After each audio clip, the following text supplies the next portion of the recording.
سلام عليكم. جاي احكي لكم قصه مأساويه بعتها لي احد اصدقائنا ومتابعينا على الصفحه.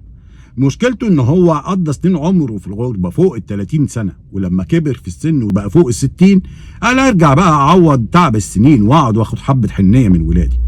هو عنده ولدين وبنت، لما رجع لقى الكبير 3/4 الفلوس اللي كان بيبعتها في تحويلات اشترى بيها مزرعه، والمزرعه ما بتكسبش وعايز يعمل فيها بيزنس مان. ولما يقول له يا ابني انزل دور على شغل يقول له لا انا ماليش في الوظيفه، وما بيصحاش غير 4 العصر.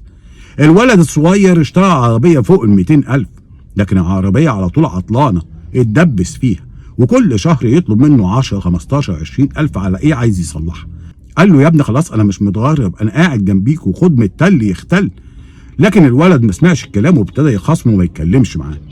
تيجي للبنت الصغيره اللي كبرها وعلمها وعمل لها احسن فرح وجوزها احسن جوازه، دلوقتي يوم ما بيحتاجها معاه في مشوار للدكتور بحكم السن انه عايز يتابع صحته، يلاقيها مش جنبه وتبعت لاخواتها اصل انا مشغوله، والولاد ينفضوا لبعض ويرموا على بعض.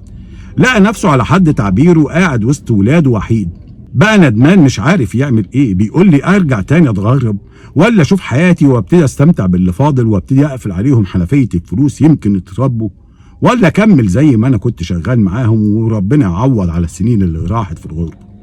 والله ما عارف اقول لك ايه يا صديقي، فعلا الموضوع محير. كبروا على ان انت تغير من سلوكياتهم وتربيهم، لانه كانوا محتاجين لك في وقت من الاوقات سند ليهم في وقت الزنقه، اب رشيد يديهم حكمه.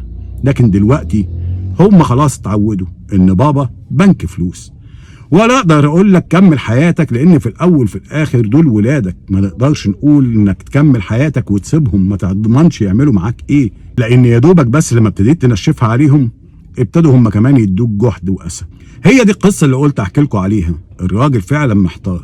قولوا لنا في تعليقاتكم انتوا شايفين ايه الحل. كتير من اللي بيتغربوا بتبقى دي اكبر مشكله بتقابلهم، عدت السنين ولا ينفع يرجع يغير الامر ولا يربي عياله تربيه غير اللي رباها، ولا يقدر يقفل عليهم الفلوس لان اتعودوا على معيشه معينه. ربنا يصلح حالي وحالكم ويبارك في ولادنا ويسترها على اي حد متغرب ويحافظ على الحنيه اللي في قلبنا. سلام عليكم، تتمسوا بالعافيه.